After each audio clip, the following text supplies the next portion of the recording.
La guerra que devastaba Oriente desde 1937 y desde la invasión japonesa de China llegó a Europa el 1 de septiembre de 1939 con la invasión alemana de Polonia.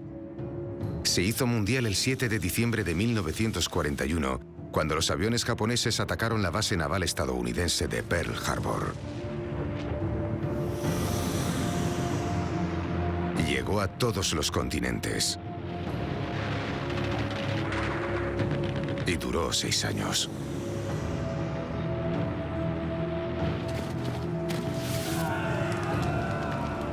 Terminó con un arma nueva para una época nueva. Esta es la historia del mayor evento provocado por el hombre. Y estos hombres forman parte de dicha historia. Fueron testigos de los triunfos y de las tragedias de la guerra, allá donde tuvo lugar. Su testimonio es parte de la historia de cómo se creó nuestro mundo. Por parte de quienes pudieron pagar el precio. Y por aquellos que no lo consiguieron en las guerras que cambiaron el mundo.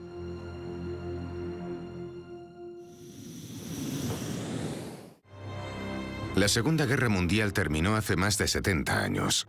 Pero las guerras nunca acaban, pues para quienes las lucharon o las sufrieron, sus recuerdos son indestructibles. Era un chaval que tenía 16 años, ¿se lo pueden imaginar? Y había una voz en mi oído diciendo, ayudadme. 5.000 barcos congregándose. Era una imagen increíble. Casi me maté al estrellarme y solo quedamos 3. Luchamos, pero ahora nadie cree que lo hicimos, porque volvimos. Por desgracia y para mi deshonra, salí de la guerra con vida. El destino humano es tan impredecible. Para comprender algo tan profundo, debemos retroceder mucho antes del principio, en lo que Winston Churchill llamó una tormenta en ciernes.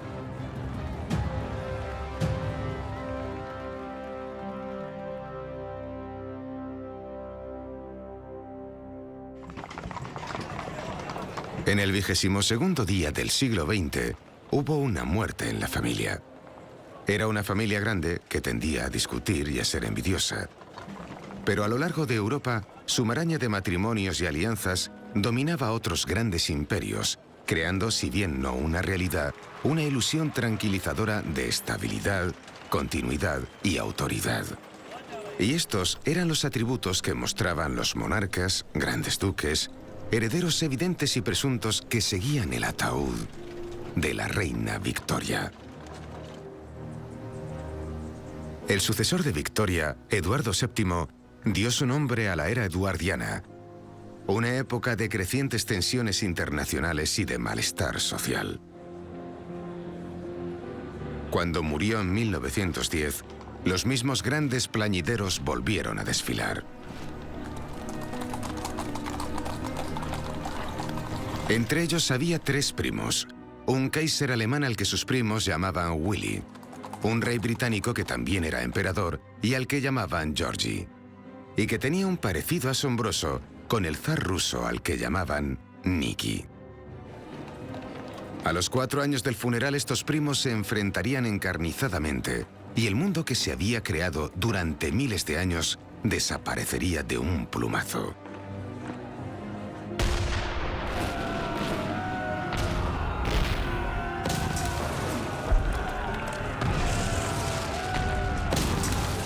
De todos los primos, solo Georgi mantuvo su corona. El ideal de las dinastías había sido vapuleado, pero como veremos, el anhelo de un imperio seguía seduciendo.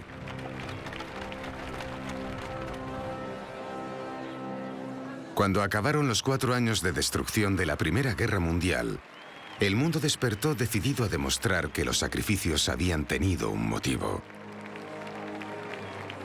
Las divisiones sociales fueron resueltas, aunque no gracias a la guerra, sino en compensación por la misma.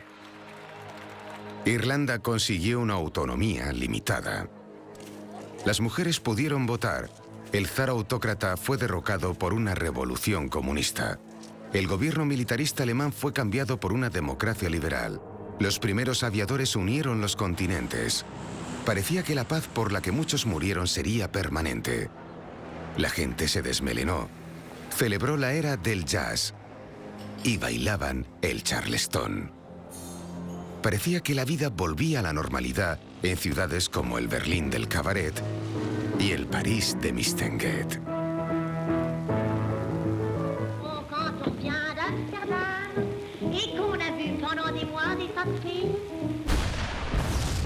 Pero la Primera Guerra Mundial, como si fuera una herida desatendida, se estaba infectando y socavaría esta paz. El precio de la guerra y las condiciones del armisticio fueron corrosivos. Las dos grandes guerras del siglo XX que ocurrieron tan cerca de la muerte de Victoria están relacionadas. Para algunos historiadores, son un único conflicto interrumpido por una paz que demostró ser insostenible.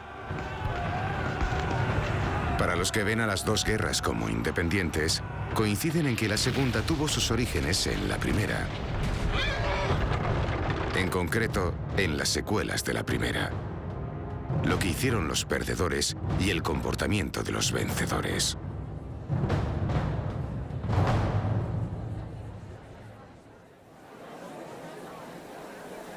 Uno de los mayores monumentos del poder europeo es el Palacio de Versalles. Inmenso, ostentoso, indulgente y que no celebra la gloria de Dios ni otro propósito similar. Fue construido porque lo quiso una persona. Esa persona era el rey de Francia. Esta demostración de poder absoluto lo convirtió en un lugar idóneo para el Tratado de Paz que acabó con la Gran Guerra, pues los vencedores exhibieron su poder de tal forma que imposibilitaron una paz duradera. Los vencedores cometieron el error de decidir quién acudiría a sus negociaciones al no invitar a la Rusia soviética. Y los perdedores, que acabaron la guerra sin que una bota enemiga pisara su suelo, vieron cómo les presentaban el acuerdo exigiendo su firma sin negociar. Este acuerdo, que proclamó que los actos alemanes habían sido los únicos responsables de la guerra, provocaron tres tipos de humillación: militar, económica y territorial. A nivel militar, Alemania no podría tener fuerza aérea, tanques, submarinos y su ejército estaría limitado a 100.000 efectivos. A nivel económico, los aliados calcularon las indemnizaciones que debían pagar, cargándoles el coste completo de la guerra. Y a nivel territorial, redibujaron el mapamundi. Alemania perdió su imperio en el extranjero, el 12% de su población y el 13% de su territorio en Europa. El Tratado de Versalles desmanteló el antiguo imperio de los Habsburgo al redibujar el mapa de Europa. Los Habsburgo habían dominado Europa central utilizando tratados, matrimonios y conquistas. El principal centro de poder del imperio de Habsburgo era Viena, su capital imperial. El dominio de los Habsburgo se extendía desde ahí hacia el sur por los Balcanes y hacia el norte por el centro de Europa, abarcando muchas nacionalidades, idiomas y religiones. Fue un imperio cuya inestabilidad contribuyó en gran medida a las tres guerras del siglo XX: la Primera Guerra Mundial, la Segunda Guerra Mundial y la Guerra Fría. Lo que hicieron los pacificadores de Versalles al imperio de Habsburgo cuando acabó la guerra llevó a un conflicto casi inevitable. A Austria-Hungría le arrebataron su reino. Sus tierras en los Balcanes se convirtieron en Yugoslavia. Y en el centro de Europa se crearon o restablecieron otros países: Checoslovaquia, Hungría, Polonia y los países bálticos, países que dependían de la buena voluntad de sus vecinos más fuertes para su supervivencia.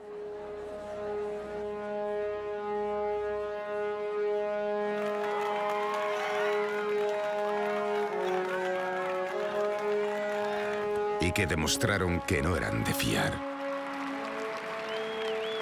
Alemania protestó porque sus minorías germanoparlantes estuvieran dentro de otras fronteras sin que se les hubiera consultado.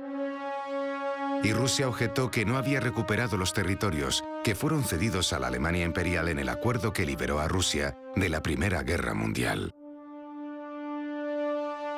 Versalles fue, como dijo el Kaiser que abdicó y que vivía en el exilio, una paz que acabaría con toda la paz. Alemania sería la primera en corregir lo que le parecía una injusticia en el primer acto para la creación de una Alemania más grande, Große Deutschland, una unión de los pueblos germanoparlantes. Su primera jugada no consistía en recuperar el territorio perdido, sino en borrar definitivamente del mapa al imperio que había formado parte de Europa desde el siglo XIII. Alemania absorbió a Austria en el Anschluss de 1938. El 99% de los austríacos aceptaron formar parte de Große Deutschland en un referéndum posterior a la anexión. Después Alemania fue a por el resto de las minorías germanoparlantes. Primero a por los de la zona de los Sudetes de Checoslovaquia. Polonia sería la siguiente, acompañada con la Segunda Guerra Mundial.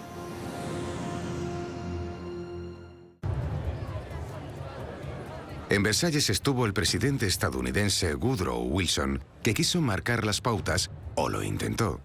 Tuvo cierto éxito, pero irónicamente no pudo influenciar en la política de su país. Cuando Wilson volvió a casa, se encontró con un Congreso hostil que se negó a ratificar el tratado por el que había trabajado. Ni tampoco estaba preparado para respaldar la entrada de los Estados Unidos en la incipiente Liga de las Naciones. Los Estados Unidos de América volvieron a una política de aislacionismo. Pero el aislamiento político no limitó el poder estadounidense.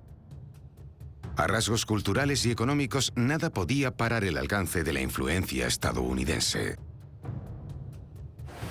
La gente quería coches estadounidenses, veía sus películas y bailaba la música estadounidense. Era un imperio nuevo. Uno que encontró la forma de influenciar al mundo sin los problemas que conlleva la adquisición y gestión de otros territorios.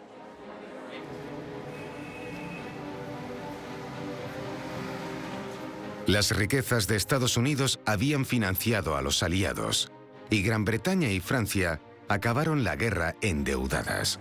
La guerra multiplicó por 10 la deuda nacional de Gran Bretaña, obligándola a liquidar buena parte de sus inversiones extranjeras. Los aliados, y en especial Francia, decidieron que Alemania sería quien pagase mediante las indemnizaciones. Pero la economía de Alemania estaba perdida. En 1914, 20 marcos imperiales equivalían a una libra esterlina. En 1922 pasaron a ser 35.000, y entonces, solo entonces, llegó la hiperinflación. En 1923 una libra eran 16 billones de marcos.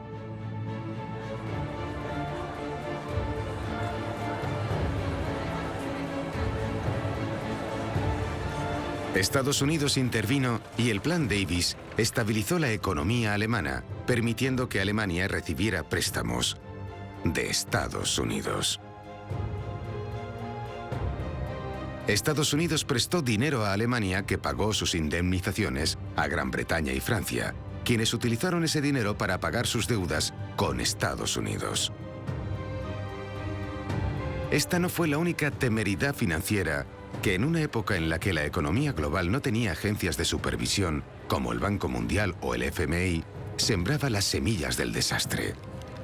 Pero fue una de ellas.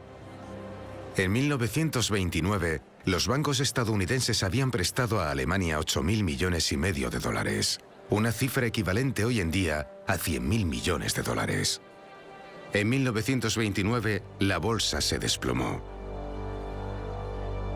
eliminando 10.000 millones del valor del mercado, más que el coste total de la guerra para Estados Unidos y más que el coste total de sus préstamos a Alemania. Así, Wall Street se hundió en la década de 1920. seguida de lo que el poeta W.H. Auden llamó una década rastrera y deshonesta. Una década marcada por la Gran Depresión, por una mala época para las clases medias y obreras de todo el mundo, incluyendo a las de Alemania, que reaccionaron en las urnas. Un nuevo partido populista de derechas, que antes había obtenido un 2,5% de los votos, pasó a obtener un 18,3% en 1930. De repente, el nacionalsocialismo era una fuerza política seria, y Adolf Hitler se convirtió en una figura de la escena nacional.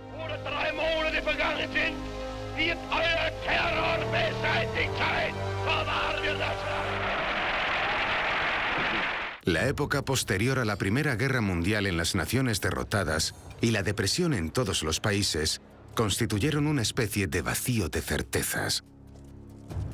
Y los dictadores, con su oratoria, sus soluciones tajantes, su fuerza y su vestimenta teatral, se alzaron para llenar ese vacío. Hitler en Alemania, Mussolini en Italia, Salazar en Portugal, Franco en España, Stalin en la Rusia soviética. Mussolini se hizo con el poder de Italia en 1922. Al igual que otros dictadores, aprovechó el resentimiento de la guerra que acabó en 1918. 600.000 italianos habían muerto luchando por los aliados, pero a Italia se la excluyó por completo del proceso de paz y recibió una indemnización escasa por su apoyo hacia la causa aliada. Un hombre fuerte que prometió llevar a Italia a la cima y convertir al Mediterráneo en el Mare Nostrum, nuestro mar, y ganar un imperio que, aunque no sería un nuevo imperio romano, seguiría su tradición. Italia empezaría entrando en Libia y después, en 1935, en Abisinia, la actual Etiopía, una nación empobrecida cuyo líder se hacía llamar emperador. Cuando el emperador Haile Selassie hizo una petición de ayuda solemne e infructuosa a la Liga de las Naciones, expuso elocuentemente la impotencia de la Liga. En una escena sin precedentes, Haile Selassie permanece en un silencio solemne mientras espera a que cese el alboroto de los periodistas italianos. Aunque Mussolini se presentó como un líder fuerte que soñaba con tener un imperio, Italia no era para nada una potencia de primer nivel. El tiempo revelaría los defectos de su ambición. El fantasma que hizo que los hombres influyentes y adinerados apoyaran a Mussolini fue el mismo que permitió el ascenso al poder de Salazar en Portugal en 1932 y el de Franco en España en 1936, el miedo al comunismo internacional. También fue vital para el apoyo que recibió Adolf Hitler en Alemania. A principios de los años 20, nadie discutía el poder de los bolcheviques. El Estado comunista, que recibiría el nombre de Unión de Repúblicas Socialistas Soviéticas en 1922, parecía demostrar los peores temores de los regímenes del mundo: que el pueblo era capaz de alzarse, tomar el poder, tomar los sistemas de producción y darle la vuelta al ideal de la propiedad.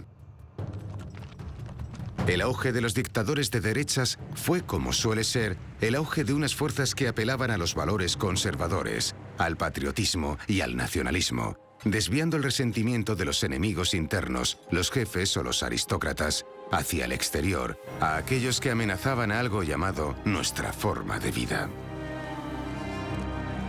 Puede que la dictadura de izquierdas de la Unión Soviética fuera filosóficamente lo contrario del nazismo, pero ambos regímenes compartían unos atributos importantes. Ambos eran absolutistas, inflexibles, confiados, uno basado en las clases y el otro en la raza. Ambos eran totalitarios, con la intención de extender el alcance del gobierno a la totalidad de la sociedad. Educación, asistencia, sanidad, industria, agricultura, transporte, economía, cultura. En su mejor momento, Hitler y Stalin fueron los dos hombres más poderosos del siglo XX. Pero fue Hitler el que marcó un rumbo que cambiaría a Europa y al mundo. Antes de seguir el ascenso de Hitler hasta el momento en el que la guerra, según él, era inevitable, debemos fijarnos en el otro lado del mundo, donde ya hay un imperio en guerra, uno igualmente comprometido por creencias racistas. Un imperio cuya ambición no hará una causa común con Adolf Hitler, pero que atacará a un enemigo común, provocando una guerra en todos los continentes. Las tropas japonesas están avanzando firmemente hacia Manchuria, ocupando pueblos y aldeas. Para Japón, la solución a su falta de espacio y a su más importante falta de suministros tenía que ser la adquisición de territorios de una forma u otra. El imperio había empezado a expandirse en el siglo XIX. Okinawa, Taiwán, por aquel entonces llamado Formosa, y Corea habían sido ocupadas, y en 1931 las fuerzas japonesas que estaban en China habían invadido la provincia de Manchuria. Me alisté en el ejército con la intención de unirme a los refuerzos de guerra y para trabajar, para ayudar a que el poder de Japón pudiera extenderse hasta Manchuria, hasta el continente. En mi pueblo todo el mundo lloraba, diciendo lo desafortunado que era, pero yo no creía que lo fuera. Yo estaba contento y pensaba, a partir de mañana podré servir a mi país.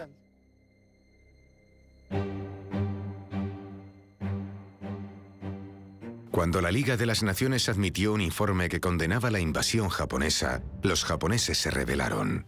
Japón cree que es imposible aceptar el informe que ha admitido la Asamblea. Japón abandonó la Liga y en 1937 iría más lejos con una invasión total de China. Este conflicto, junto con la posterior ampliación de los actos militares de Japón en el este de Asia y su ataque en Pearl Harbor, se convertiría en una parte de la Segunda Guerra Mundial. A lo largo de estos años de expansionismo imperialista, la única constante en el liderazgo japonés fue el emperador Hirohito, que había ascendido al trono en 1926, cuando, según la tradición, debía elegirse un nombre para el periodo en el que reinaría. Recibiría el nombre de Showa, el periodo de la paz ilustre. Desde que terminó la guerra, el papel de Hirohito ha sido sometido a polémicas y discusiones. ¿Fue un títere reverenciado, más preocupado por su interés por la biología marina? ¿O una voz influyente en la toma de decisiones, similar a Stalin en la Unión Soviética, a Roosevelt en Estados Unidos, a Churchill en Reino Unido o a Hitler en el Tercer Reich? Para seguir el destino de su imperio, debemos ver el auge de Adolf Hitler. Ahí encontraremos la chispa que arrancó la Guerra Mundial.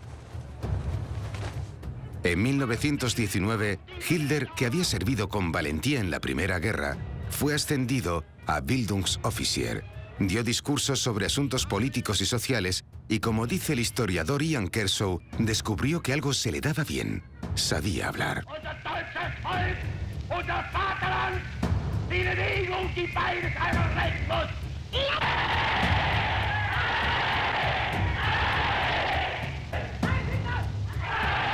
Hitler se unió al Partido Obrero Alemán, donde se alistó en la Sturmabteilung, la sección de asalto, las SA o los camisas pardas, el cuerpo de defensa de las calles del partido. En 1920 se había formado la base del partido nazi y se defendía a partes iguales contra el bolchevismo y contra la idea de que Alemania había perdido la guerra. Para Hitler, miembro del ejército supuestamente invicto, habían perdido la Primera Guerra Mundial porque el soldado alemán había recibido una puñalada trapera. En otras palabras, le habían traicionado desde dentro. Era un mito, pero empezó a ganar adeptos. El 25 de enero de 1923, en el primer día del partido nazi en Múnich, Hitler dijo en un discurso que hay que deshacerse de los traidores a la patria alemana.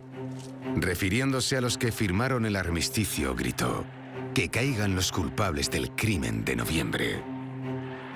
Dijo que el tratado de paz era una imposición, y en un discurso tras otro lo llamó Schambertag, el tratado vergonzoso.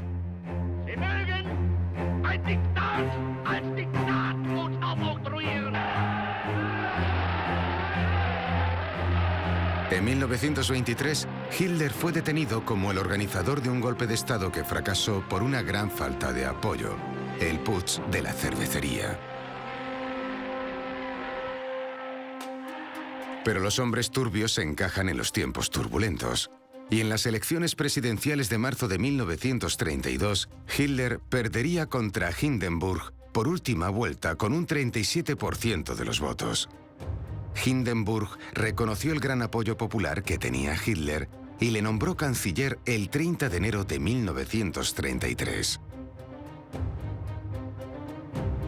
Un mes después de que Hitler asumiera el cargo, el Reichstag, el edificio del Parlamento alemán, fue quemado. ¿Pero quién le prendió fuego? Un joven comunista holandés llamado Marinus van der Lubbe fue detenido, juzgado, condenado y ejecutado sin miramientos. Desde entonces, se sospechó que Hitler había organizado un complot para asustar al pueblo ante la amenaza de una revolución comunista. El clima que generó le permitió detener y encarcelar a sus rivales y suspender la democracia parlamentaria. Durante ese año creó metódicamente un Estado unipartidista en el que gobernaba por decreto. En noviembre sometió sus reformas a un referéndum. Y el 92% de los votantes las aprobaron. Muchos de los que no estaban de acuerdo se mudaron al Sarre, el único lugar de Alemania que, según el Tratado de Paz, seguía bajo una ocupación extranjera.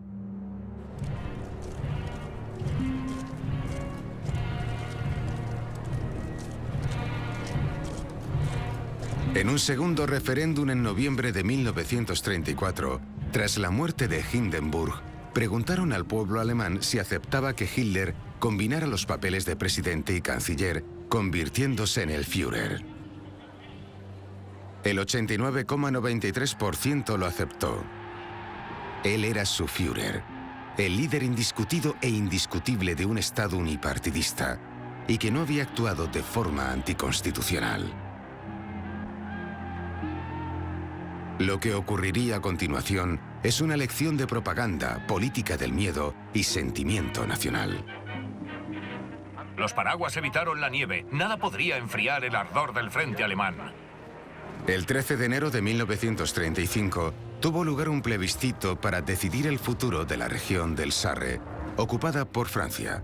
La región había sido ocupada y administrada por los franceses según el Tratado de Versalles. Pero después de 15 años, y como se había planeado desde el principio, se pidió al pueblo que votara sobre su situación territorial.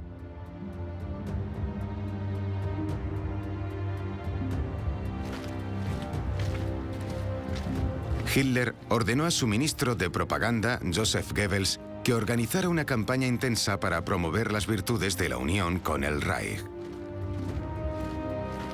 La Iglesia Católica local le apoyó en esta tarea.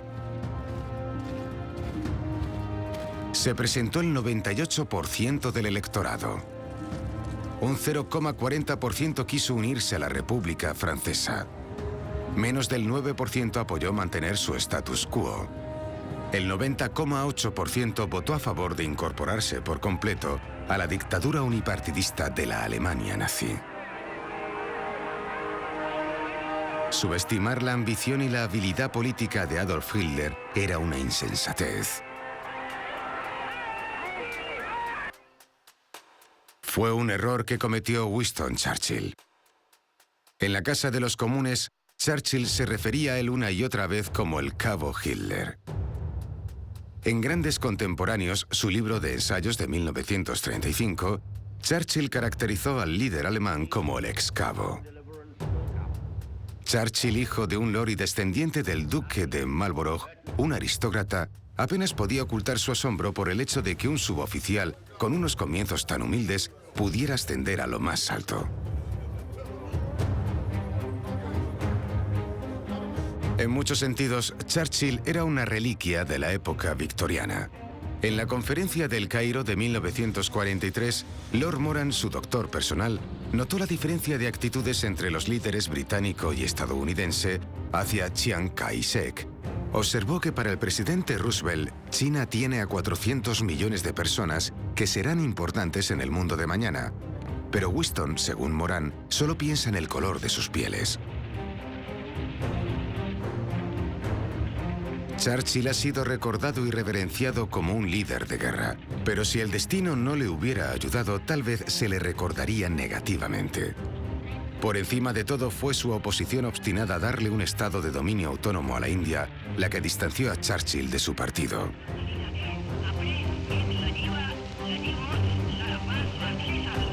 Churchill dijo: «Es alarmante y a su vez repugnante ver al señor Gandhi paseando medio desnudo por los peldaños de la casa del virrey para negociar en igualdad de condiciones con el representante del rey emperador». Señoras y señores, ¿están siguiendo el problema indio con la atención que exige? La situación va de mal en peor. Una terrible gestión y una debilidad están provocando malestar y disturbios en 300 millones de hombres primitivos cuyo bienestar depende de nosotros. En algunas cosas, la diferencia entre Hitler y Churchill era muy escasa. Pero eran muy distintos. En 1935, respaldado por el apoyo del pueblo alemán en el referéndum sobre su mandato y en el plebiscito del Sarre, Hitler introdujo una serie de estatutos en la ley que representarían la parte más extrema de la filosofía nazi, las leyes de Nuremberg.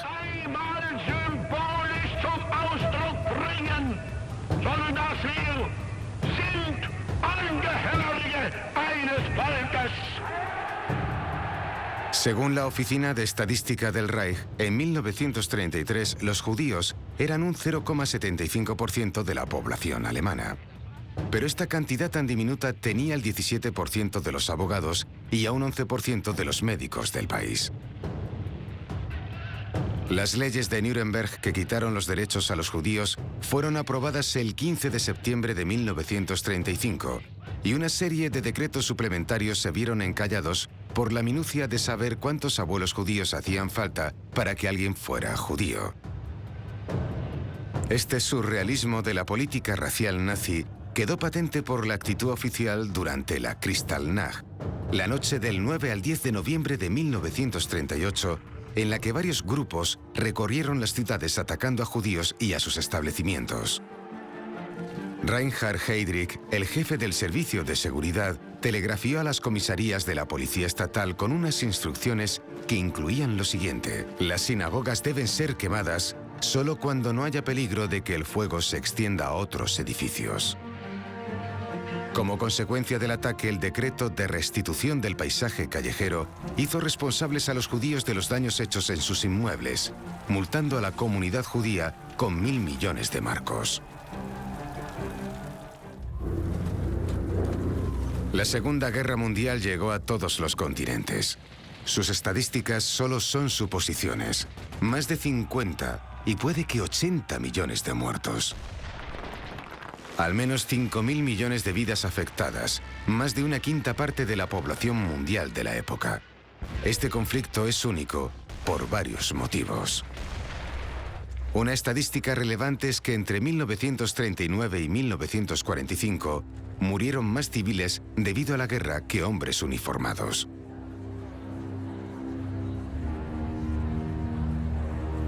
Fueron víctimas del hambre, de actos enemigos como los bombardeos. Y en pleno siglo XX, no en la Edad Media, no en la época de los bárbaros, sino en el siglo XX, 14 millones de civiles fueron asesinados. Los Einsatzgruppen eran grupos de acción formados por miembros del ejército y de la policía que ejecutaban asesinatos no judiciales en los territorios ocupados. Pero antes de que empezaran el exterminio en el que insistía Hitler, Stalin ya había matado a millones y en Oriente, el ejército imperial japonés se estaba ganando una reputación de la que no se recuperaría nunca. Un año antes de la conferencia de Evian, el 5 de julio de 1937, los dos rivales por el control de China rubricaron un acuerdo formal de colaboración contra los japoneses. El gobierno nacionalista liderado por Chiang Kai-shek y el Partido Comunista Chino liderado por Mao Zedong. 2 días después, los japoneses iniciaron su invasión a gran escala, que inició lo que todavía se conoce en China como la Guerra de Resistencia contra Japón. Los nacionalistas se vieron obligados a retirarse a la ciudad de Chongqing, en el suroeste de Sichuan, abandonando su capital Nanjing, también conocida como Nankín. Nankín fue ocupada por los japoneses con consecuencias tristemente salvajes. Durante 6 semanas sin intromisión y posiblemente con apoyo oficial, los soldados de todos los rangos fueron por las calles asesinando y violando a placer. El teniente coronel Ryukichi Tanaka, director de los servicios secretos japoneses en Shanghái, dijo de los chinos: «Podemos hacer cualquier cosa con estas criaturas». La historia demostraría en breve que no se puede construir y mantener un imperio con unas creencias como las del teniente coronel Tanaka.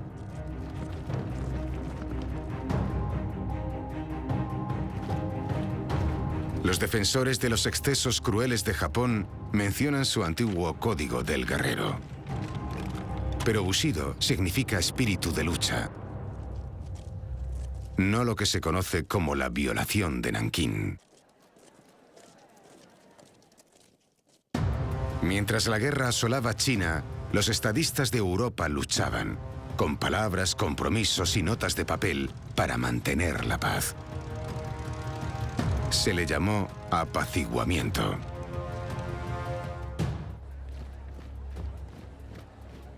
Muchos ingleses se solidarizaban por los agravios hacia Alemania, si bien no por sus políticas. Comprendían que el Tratado de Paz había desterrado a millones de alemanes, había quitado territorios históricos a Alemania y le había obligado a hacer unos pagos que en su conjunto no eran justos. Y los ingleses querían creer que sabían lo que era el juego limpio. El punto de partida del apaciguamiento no era hacer un pacto con el diablo, era llegar a un entendimiento con un régimen cuyas exigencias parecían bastante razonables. Una nueva esperanza inspirada por la brillantez y la valentía de un hombre, el primer ministro. Sea cual sea el resultado de su reunión con Hitler, el mundo sabrá que Inglaterra ha hecho todo lo posible para preservar la paz. Pero por supuesto las exigencias de Hitler no eran para nada razonables.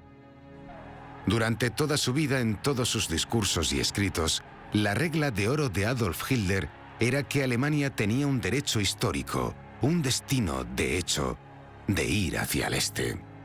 El Lebensraum, o espacio vital, era algo más que el objetivo basado en la necesidad de ganar territorio. Fue una ambición imperialista de un gran imperio alemán que dominaba la Europa continental y no era ninguna novedad. El programa de septiembre de 1914 presentó la misma visión. El inconveniente de que las tierras del este ya estuviesen pobladas tendría una solución. Al fin y al cabo, su pueblo era infrahumano, Untermensch, y no tendría lugar en el Reich alemán. Tendrían que ser reubicados en la Asia soviética, en Siberia, o tendrían que morir. Los japoneses tenían un plan parecido, y aunque las dos guerras de Oriente y Occidente y los regímenes de Hitler y de Japón parecen tan distintos, los paralelismos que les llevaron a ambos hacia una destrucción violenta son alarmantes. El Lebensraum de Japón consistía en la obtención y ocupación del territorio chino, y allí el plan era conocido como el asentamiento de 1 millón de hogares. Hogares japoneses que se asentarían en China. Los japoneses no habían previsto lo que les ocurriría a los chinos desplazados por su ardid, pero los nazis sí tenían un plan. Había un plan del hambre oficial que calculaba el tiempo necesario para que muriera una población local, para que los alemanes pudieran acudir y asentarse en las tierras conquistadas. Según el plan, se esperaba que 30 millones de personas murieran.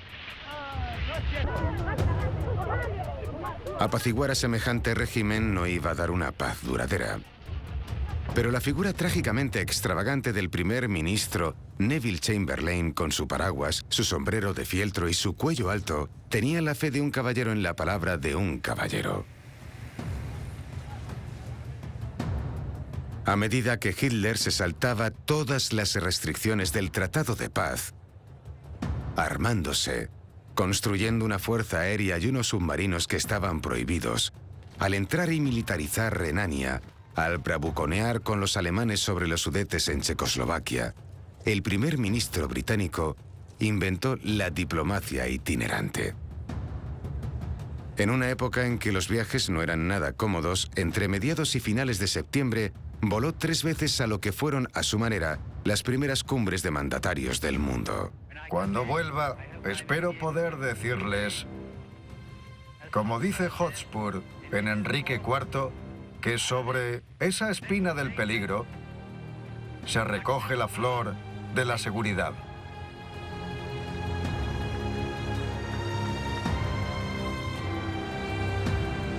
Finalmente, el 30 de septiembre de 1938 se firmó un acuerdo en Múnich. En el orden del día de Hitler, en su único punto, estaba Checoslovaquia. Chamberlain reaccionó en una transmisión de radio diciendo sobre Checoslovaquia: «Qué horrible, qué irreal, qué increíble es que estemos cavando trincheras y poniéndonos máscaras aquí por culpa de una disputa en un país remoto entre personas que no conocemos de nada».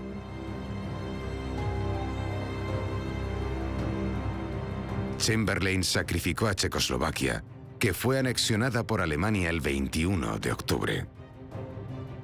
Al creer la promesa de Hitler de que Alemania no tenía más ambiciones territoriales, Chamberlain dijo al pueblo británico la famosa frase: «Creo que tendremos la paz para nuestro tiempo».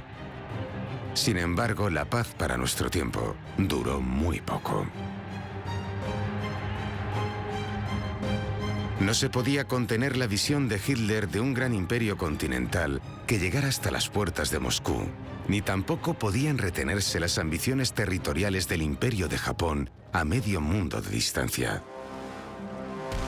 Pronto los imperios del mundo antiguo, Gran Bretaña, Francia y los Países Bajos, serían puestos a prueba, y la búsqueda o la conservación de los imperios llevarían al mundo a la guerra.